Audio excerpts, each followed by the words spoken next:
अस्सलामुअलैकुम, welcome to science emporium. आज के इस लेक्चर में हम डिस्कस करने जा रहे हैं फाइन स्ट्रक्चर को, जहां पे हमने फर्स्ट केस डिस्कस कर लिया है पिछले लेक्चर में, जो कि आप फाइन स्ट्रक्चर पार्ट 1 में देख सकते हो।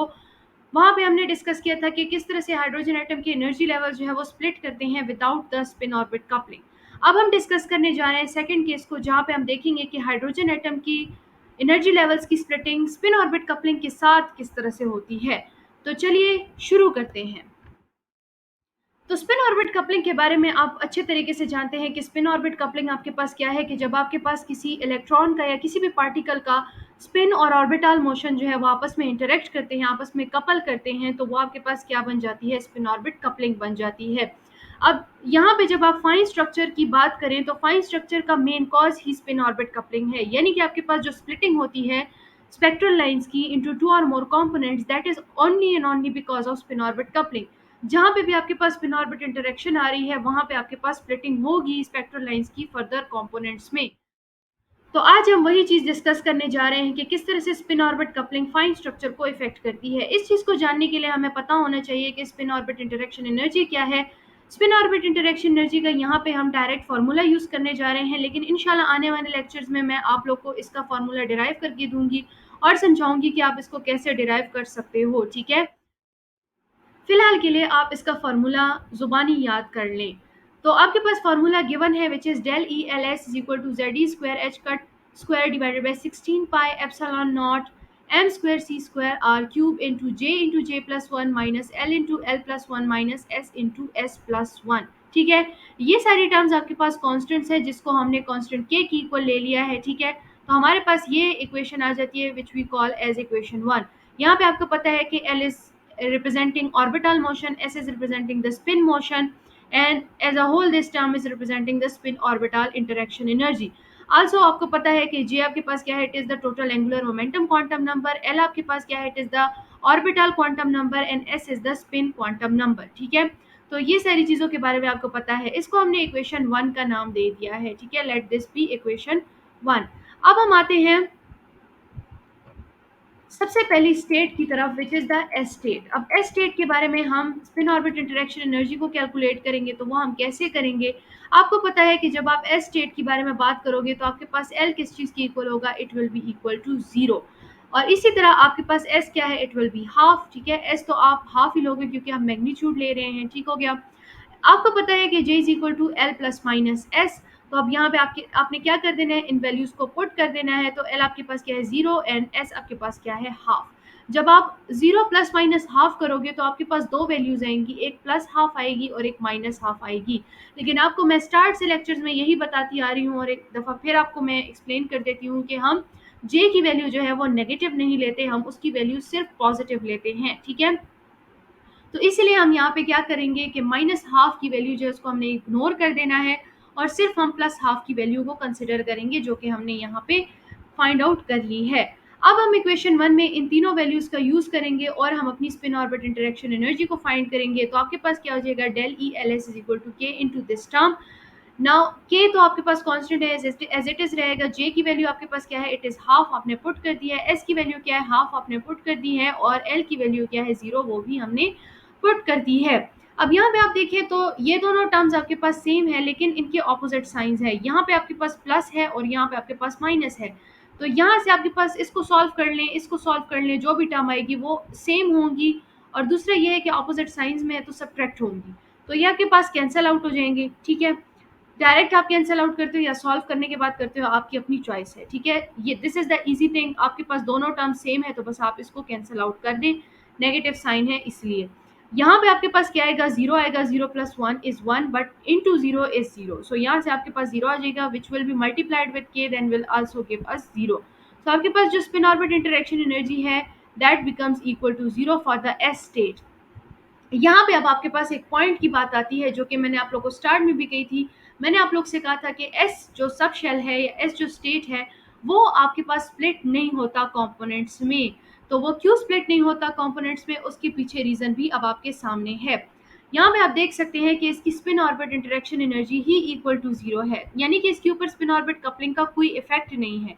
इसी वजह से इसका फाइन स्ट्रक्चर नहीं होता, या हमारे पास फर्दर कंपोनेंट्स में स्प्लिट नहीं होता। दूसरा, अगर आप कॉमन सेंस को यूज़ करते हुए इसका रीज़न फाइंड आउट करते हो, तो वो आप यहाँ से भी फाइंड आउट कर सकते हो कि आपके पास L क्या है, इट इज़ 0 एंड S आपके पास हाफ है। देखिए, स्पिन तो आपके पास मौजूद है, इट इज़ हाफ, लेकिन आपके पास जो ऑर्बिटल क्वांटम नंबर है दैट इज़ इक्वल टू 0, यानी कि यहाँ पे हमारे पास ऑर्बिटल मोशन ही 0 की इक्वल है। तो ये दोनों चीज़ें कपल कैसे करेंगी? एक चीज़ आपके पास है लेकिन दूसरी चीज़ है ही नहीं, तो कपलिंग कैसे होगी? तो इसका मतलब यहाँ से भी आप इसका आंसर ले सकते हो कि आपका जो एस स्टेट है वहाँ पे आपके पास स्पिन ऑर्बिट कपलिंग नहीं होती, तो इसीलिए वहाँ पे फाइन स्ट्रक्चर भी नहीं होता। ठीक है, फाइन स्ट्रक्चर के लिए बेसिक रीजन ही स्पिन ऑर्बिट कपलिंग है। स्पिन ऑर्बिट कपलिंग नहीं है तो फाइन स्ट्रक्चर भी नहीं है। ठीक है, नेक्स्ट हमारे पास स्टेट क्या आएगा, पी स्टेट आएगा। अब पी स्टेट के लिए आपको पता है, आप एल लेते हो 1, एस आपके पास हाफ रहेगा। L1 आप पुट कर दें यहाँ पे, तो आपके पास जो J है इसकी दो वैल्यूज आएंगी विच विल बी 3/2 एंड 1/2। इसको मैं दोबारा से ज़्यादा डिटेल से एक्सप्लेन इसीलिए नहीं कर रही क्योंकि ये मैंने पिछले लेक्चर में एक्सप्लेन किया हुआ है। तो अगर आप इसको समझना चाहते हो कि L प्लस माइनस एस वाली वैल्यूज किस तरह से हमने फाइंड आउट किए, सही स्टेप बाय स्टेप देखना चाहते हो, तो आप पिछले लेक्चर को देख सकते हो, इसका पार्ट 1। ठीक है, तो ये आपके पास J की वैल्यू आ गई है, L की वैल्यू भी है, S की भी है। तो अब क्या करना है, सिर्फ और सिर्फ इक्वेशन 1 में पुट करना है और सिंप्लीफाई करना है। तो हम पहले क्या कर लेंगे कि 3/2 के लिए कर लेते हैं। तो आप यहाँ पे सारी वैल्यूज प्लेस कर दें, इन सब ब्रैकेट्स को सॉल्व कर लें। सॉल्व करने के बाद आपके पास यहाँ पर एक रिजल्ट आएगा। ये सारा सोल्यूशन है, सिंपल मैथमेटिक्स है, इसको एक्सप्लेन करने की रिक्वायरमेंट नहीं है। तो आपके पास रिजल्ट क्या आता है, 1। ठीक है, तो आपके पास जो स्पिन ऑर्बिट इंटरेक्शन है for P state when J is equal to 3/2, आपके पास क्या आती है, 1 की इक्वल आती है, विच इज इंक्रीजिंग, यानी कि आपके पास जो 3/2 का स्टेट है उसकी एनर्जी ज़्यादा है। ठीक है, उसकी स्पिन ऑर्बिट इंटरेक्शन एनर्जी ज़्यादा है। ये चीज़ भी आपको फर्दर क्लियर हो जाएगी जब आप एनर्जी लेवल डायग्राम देखोगे।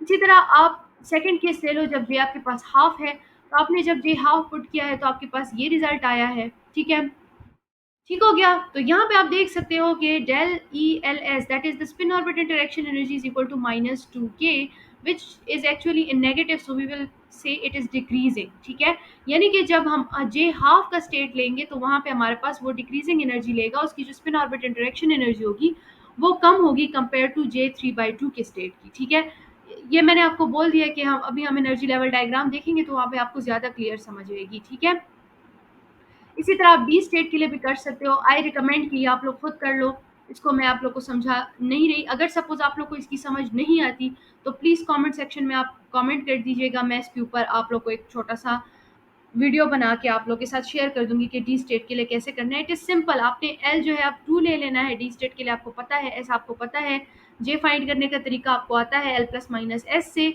और बस आपने क्या कर लेना है कि जो स्पिन ऑर्बिट इंटरेक्शन एनर्जी का फॉर्मूला है उधर आपने वैल्यूज को पुट कर देना है और अपना रिजल्ट निकाल लेना है। तो यहाँ तक हो गया है, हमने सारी स्पिन ऑर्बिट इंटरेक्शन एनर्जी भी फाइंड कर ली है हर एक स्टेट के लिए। यहाँ पे इंक्रीजिंग डिक्रीजिंग का कॉन्सेप्ट हम लास्ट में देखते हैं। तो यहाँ तक होपफुली आप लोग को समझ आ गई हो। तो आते हैं हम एनर्जी लेवल डायग्राम की तरफ।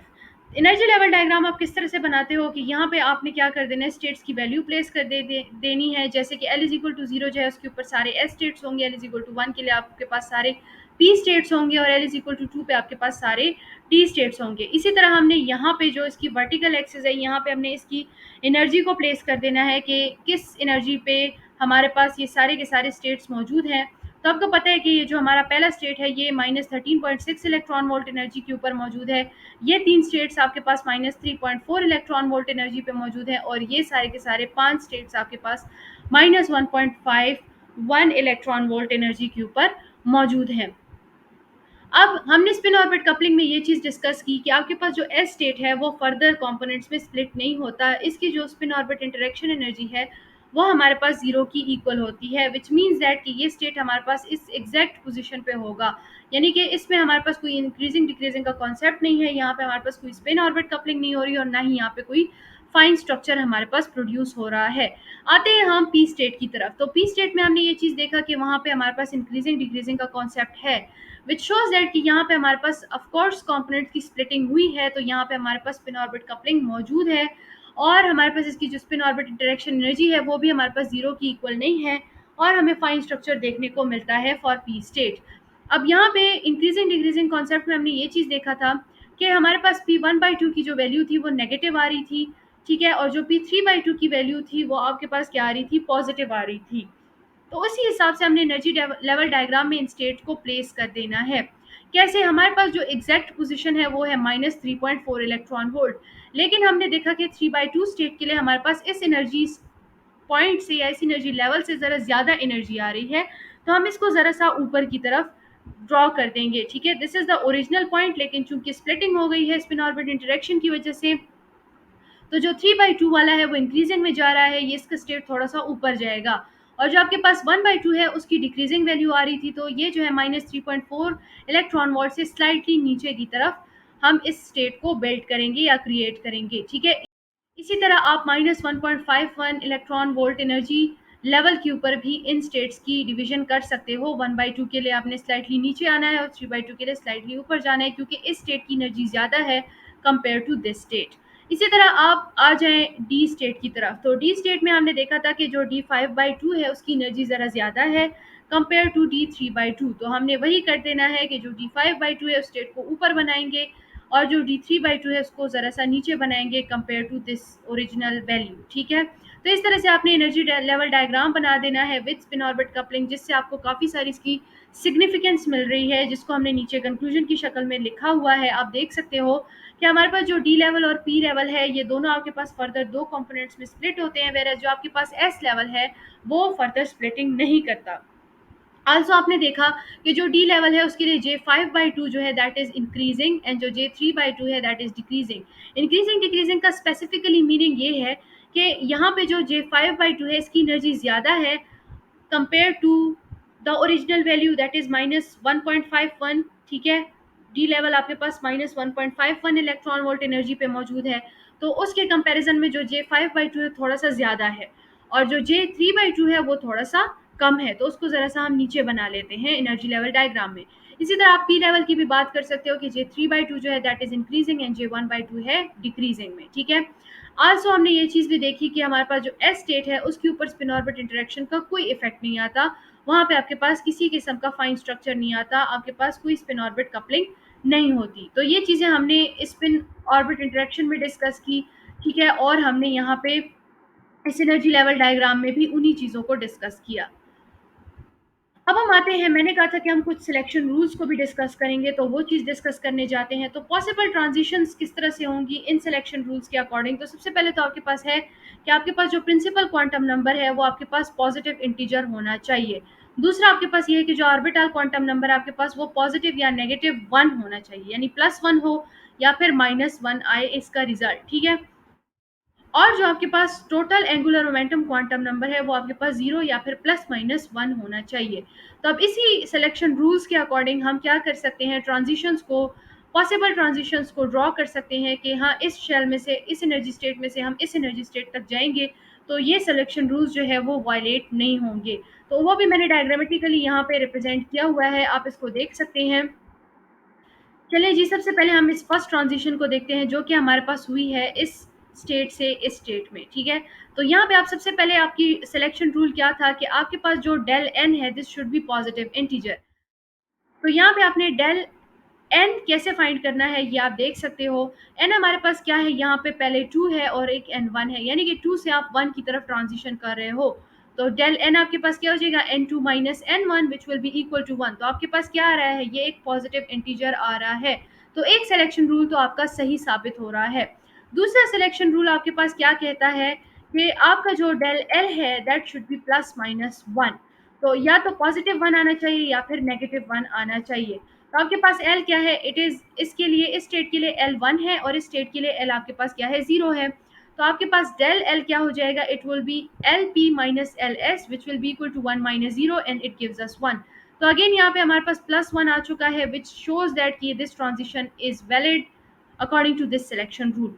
अब हमने थर्ड सिलेक्शन रूल भी चेक करना है, जिसका रिजल्ट हमारे पास क्या आना चाहिए, या तो 0 हो या फिर +-1 होना चाहिए, यानी कि हमने अब डेल जे की वैल्यू फाइंड करनी है।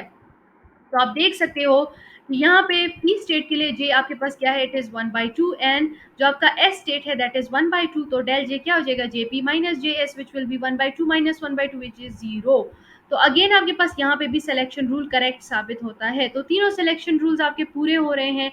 इट मीन्स दैट कि ये जो ट्रांजिशन है from this P state to this S state, this is possible. ये आपके पास अलाउड है, यहाँ से आप यहाँ तक ट्रांजिशन कर सकते हो। इसी तरह मैं बाकी आपको अब डायग्रामेटिकली दिखा देती हूँ कि कौन कौन सी पॉसिबल है। आप P3/2 से पी S1/2 तक आ सकते हो, ठीक है। इसी तरह आप D5/2 से P3/2 में आ सकते हो। इसी तरह आप D3/2 से P1/2 में आ सकते हो, ठीक है। ये मैंने आपको मुख्तलिफ पॉसिबल ट्रांजिशन जो है वो ऑलरेडी सॉल्व करके दी हुई है। कॉन्सेप्ट मैंने आपको समझा दिया है, फर्दर आपको इस चीज़ की क्लियर समझ आनी चाहिए। तो आज का लेक्चर बस यहीं पे हम एंड करते हैं। आपका जो फाइन स्ट्रक्चर का टॉपिक है वो ख़त्म हो चुका है। यहाँ पे हमने दो केसेस डिस्कस की हैं। लेक्चर वन में हमने डिस्कस किया था विदाउट स्पिन ऑर्बिट कपलिंग किस तरह से हाइड्रोजन एटम की एनर्जी लेवल्स की स्प्लिटिंग होती है, और अब इस लेक्चर टू में हम डिस्कस कर रहे हैं कि किस तरह से आप स्पिन ऑर्बिट कपलिंग के साथ स्प्लिटिंग देख सकते हो, चेक कर सकते हो हाइड्रोजन एटम एनर्जी लेवल्स की। आई होप कि आपको हर एक चीज़ की समझ आ गई हो। मिलते हैं नेक्स्ट लेक्चर में। Till then take care and अल्लाह हाफिज़।